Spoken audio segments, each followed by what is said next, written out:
KTN News.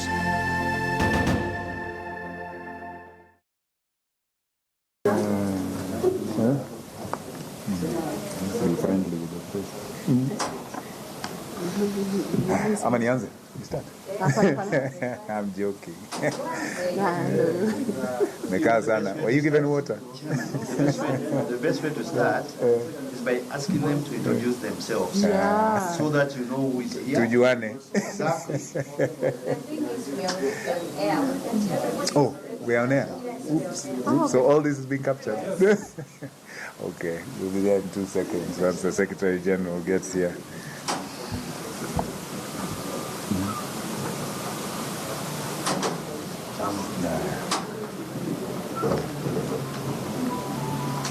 Okay, good. Good. Thank you. Capture everything. Yes. Okay.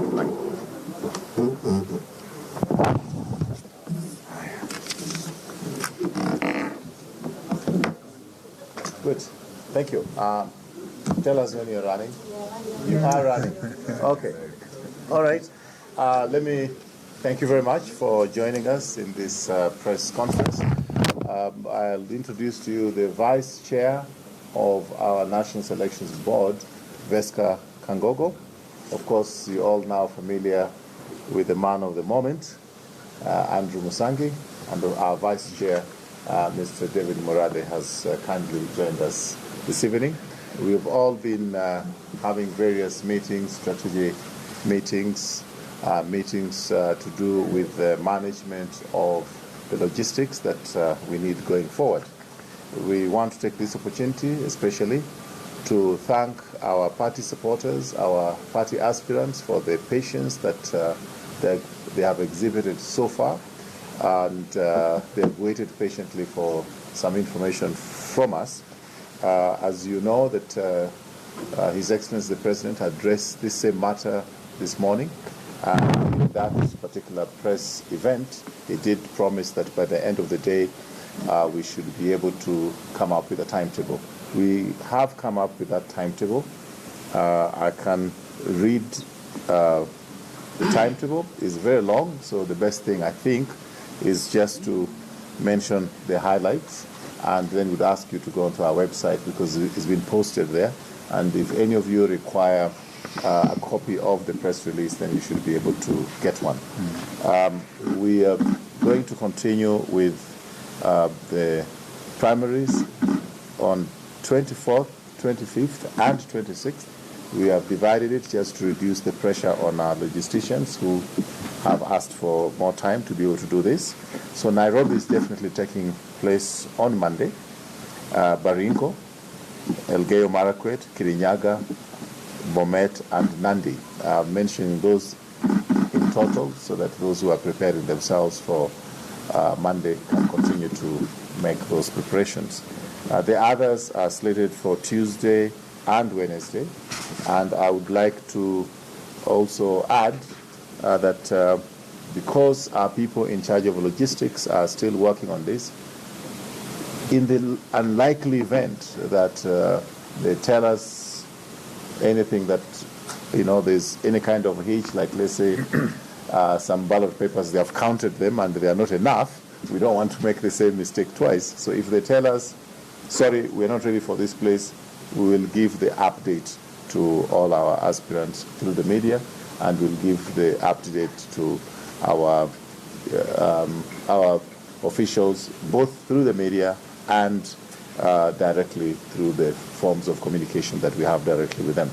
So while I've announced it, but I must say that the final word, the final dot on the I, is by our logistics director, because he's the one who is supervising the packing.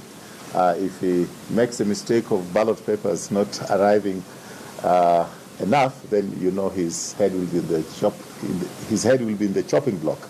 Now, if he tells us no, I'm not ready, then again we'll have to respect the opinions of that logistician. We like to take this opportunity also to urge all our aspirants and elected officials at the national, county, and constituency level to take note of this new timetable And please do visit the party website where this is being posted in the next few minutes. And we also have established some hotlines that anybody who feels that they want to get some basic information, they can always call the hotlines and they'll get updated. I want to thank you very much for coming, and thank you very much for your patience throughout the day.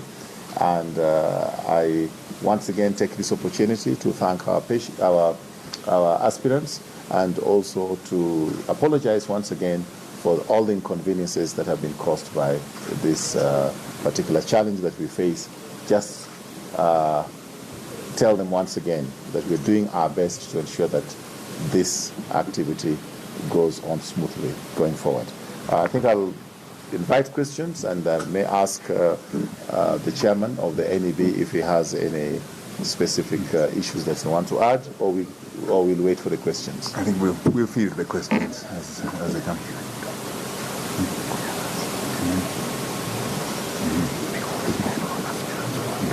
Yeah, I'm just getting some advice from the vice chair that maybe it wouldn't hurt just to say the names, because if I can say Tuesday, we have Lamu, Wajir, Mandera, Marsabit, Turkana, Samburu, Kilifi, Tana River, Mombasa, Kitui, Machakos, Makueni, Kakamega, Vihiga, Bungoma, Busia, Homa Bay, Migori, Kwale, Garissa, Nyamira, Isiolo, Kisii, Kajiado, Kericho, Murang'a, Kiambu, and Uasin Gishu. Then most of the earlier planned nominations, which were already slated for that day, we've kept them there, but we've added a few more of the repeats. Now on Wednesday, we have Nyeri, Laikipia, Embu, Taita Taveta, Nyandarua, Narok, Nakuru, Meru, Tharaka Nithi, West Pokot, and Trans Nzoia. Okay. Thank you. Yes. Now, the lady first. Yes, Jackie. What is different in the papers that will be printed, because there are a number of concerns from aspirants that now this ones for yesterday's exercise are already out there and people saw them. And secondly, the president had spoken of a backup plan, saying he is confident in your team. What is this backup plan to ensure that this process is? On the features that we may have put on the ballot papers and the procedures that will be followed, we think they are robust enough. But Kenyans being so creative, if I tell you on television, probably they'll crack it. Yeah? The president's reference at that point on terms of backup plan was to deploy additional resources to the headquarters. Now the backup is really a support group that we're working with, because as we deploy to these counties, you still realize we're facing a very heavy exercise. So what we did was secure further support from the party to ensure that we have more boots on the ground. Because this wasn't just about ballot paper. It was also that when you look at what the president said about the unprecedented turnout, one of the biggest things you have to address when you're dealing with that much of a heavy turnout is it's an election-sized project. So you must also have an election-sized staff complement. So that's the backup. And also just to mention out of interest, you see, the logistics, where we had given it to one or two companies to be responsible for transport, and they gave all the promises that this will be done. Now we have commissioned more transport companies to be responsible for this. We didn't want to apportion blame, but we have just made it more robust. Yes? Nikiongezea kwa swali hilo la Marinde kuhusu karatasi hizo, baadhi ya wagombea walikuwa nasema shati mojawapo ya masuala ambayo wanataka muangalie ilikuwa karatasi hizo zisiwe zinafanana rangi na zile ambazo ziko hapo, maana anasema kuna hofu kwa pengine wengine wamekuta zingine wakazitoa siku hiyo. Na kadhalika kuna wale pia wanasema wale waliosimamia uchaguzi huu, je, kuna mpango wa kufanya ile shati? Those who were running in this election? No. In fact, in terms of staff, what has happened is in some cases there'll be redeployment. and that has been based on intelligence received. In terms of the ballot papers, I assure you they're different. So that's about all we shall say at this gathering. Yes. Excuse me. Or do you want us to tell you whether they are blue or green or something like that? No. They're different. The gentleman here. The gentleman. Just joking. My name is Edward Mombasa from KBC. There's a question that so many aspirants and party members of the last which list is going to be used, the ITBC list or the party list? Okay. Just as before, we're still using the party list with a backup, and some people told us about IBC registers. Remember, the only old register in existence is the 2013 register. We have to work with both. There is no political party that has any different register in terms of any information from IBC. We'll have to work with both. And remember that this becomes a uniform guide across the party. So we still have confidence in that register. The gentleman here. My name is Geoffrey Musso from the Standard. I wanted to know, part of the problem you faced yesterday was insufficient number of ballot papers. And specifically, how many do you bring yesterday and how many are you going to bring for Monday's exercise? Total, Okay. I don't want to give you a specific number about Monday, and we knew this question would come, but put it this way, we have now gone for wholesale coverage of our register. There's no question of proportionality now. We discarded proportionality when we saw what we saw yesterday. Just looking at the crowds, if I'm to hazard a guess, for example, in a place like Kiambu, I think I saw 90% of Kiambu on the ground. So there's no point telling you I'm doing 98 or I'm guessing. Since it was only a visual examination of Kiambu compared to the last elections we witnessed in Kiambu, if that is anything to be a case study, we just have to go for wholesale coverage of the entire register. My name is John Cameron from K24. Part of the inefficiencies you experienced yesterday were attributed to some of the staff. Are reports out there that there are some staff that could have been shown the door? Is this the case? Are there any individuals who have been sent punishment for what happened yesterday? No. You know, when there's a crisis, the most important thing is to see how to deal with the crisis. And I think, credit is due to His Excellency the President. He has not even apportioned the blame. He has even been courteous enough, and he has had the humility to apologize to Kenyans. Tell me one leader of a political party that has apologized for shambolic nominations. We know they're happening. We have seen them on our TV, but no political leader has come out and said, I apologize to Kenyans.